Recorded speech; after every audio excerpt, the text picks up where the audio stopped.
The Daily Brad Devotions. Today's reflection with Pastor Jeff Eliscopides. April Fool's Day daw ngayon, Brad Ted. Ito yung mga, alam mo yun, nasasakyan to ng mga tao, magkakaroon ng mga pranks at mga practical jokes. Pero pag sinabing fools, ano po ba ibig sabihin na tong fool or sa Tagalog ay isang hangal? May sinasabi po ba ang Biblia tungkol dito? Ano ba definition ng isang hangal? Naku, napakarami pong sinasabi ng Biblia about a fool. Pag sinabi po sa Biblia na hangal, kontra po yung kanyang mga gawi sa isang taong may wisdom or yung may karunungan. Sa Proverbs po, isang katutak ang definition ng isang taong hangal. Few lang po sasabihin ko, sabi sa isang Proverbs, para siyang bubbling fool. Parang yung dakdak ng dakdak. Ayaw makinig. Puro opinion lang niya magaling, siya lang magaling. Pag may nag-air ng ibang opinion, hindi niya pinapakinggan. Another description po ng fool is yung kasalanan daw ay tinetake niya lightly. Yung mga consequences daw ng sins ay hindi niya siniseryoso. Gagawa ng kalokohan, tas hindi kakalkulahin yung ano ending na to. Mag-iwalay pala kami mag-asawa and all. So yung fools, pasok lang ng pasok, hindi nagkakalculate ng consequences. Sabi pa nung iba, sa Proverbs 13, ang isang fool ay proud sa kanyang maling ginagawa.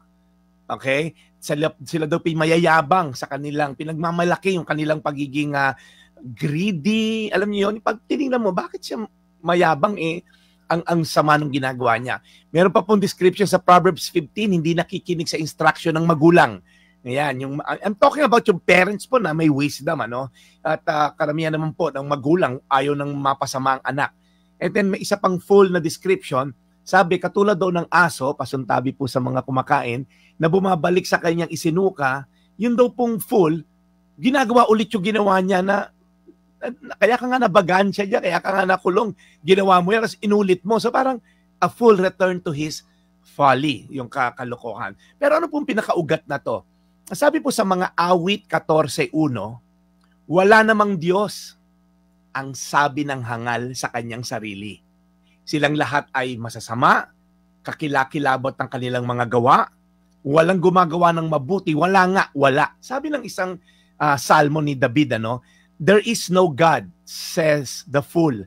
Pag sinabi daw pong fool, naniniwala sila na walang Diyos. Kapag tayo po'y namumuhay na may paniniwala na walang Diyos, alam mo, Brad, Ted at siya, sa tagal ko rin nagpapastor, ano, for parang 2 decades na rin, almost 2 decades. Okay, ang dami ko rin nakakadala upang palad, marami kong, hindi naman debate, nakakausap ng mga self-confessed atheists o hindi naniniwalang may Diyos. Alam niyo po, after na aming diskusyon, okay, it all boils down, na-conclude ko, ayaw lang nung tao na to na may accountability sa bandang huli. Diba, sabi po sa Biblia, pag namatay tayo, we'll face judgment at yung accountability sa lahat ng ating ginawa dito sa lupa. Ayaw po ng mga taong self-confessed na atheist na may isang all-powerful God na nag-create sa akin and then will hold me accountable sa aking free will. Ayoko niyan. They believe na walang Diyos, pero in essence, they want to be God. Ingat po tayo. Kasi pag sinabi mong walang Diyos at ikaw nasusunod, in essence, ikaw ang Diyos. Yan po ang pinanghikayat ni Taning, yung ahas sa Garden of Eden kay Eva, pwede ka maging Diyos. Kagatin mo yan, ikaw ang magiging Diyos. Yung po pinanglure ni Satanas kay Eva. At yan din naman po ang dahilan, kaya pinalayas si Lucifer na isang anghel dati, pinalayas sa presensya ng Diyos dahil gusto niyang maging Diyos. Kapag po sinabi natin walang Diyos, in essence, ayaw lang natin ng merong accountability sa huli. Kaya po mag-ingat tayo. Sundin po natin ang mga katuruan ng Diyos. Every time ayaw nating sundin ang katuruan niya, kabaliktaran ng ginagawa mo. Ibig sabihin, ayoko sumunod sa'yo, mas matalino ko, mas magaling yung diskarte ko, hindi kita susundin. In essence, ako ang Diyos. Mga awit 14:1, wala namang Diyos ang sabi ng isang hangal sa kanyang sarili. Silang lahat ay masasama. Kakilakilabot ang kanilang mga gawa. Walang gumagawa ng mabuti, wala nga, wala. Tayo po'y manalangin, Panginoon, huwag po kaming maging isang hangal. Sabi mo, the fear of the Lord is the beginning of wisdom. Ang pamumuhay na may takot sa'yo. Yung takot na healthy kind of fear. Lord, yung takot kami na masaktan ka, takot kami makagawa ng masama, dahil alam namin na ikaw ang Diyos na nagmamahal sa amin. Ba't ka namin sasaktan? Kaya Panginoon, tulungan niyo po kami.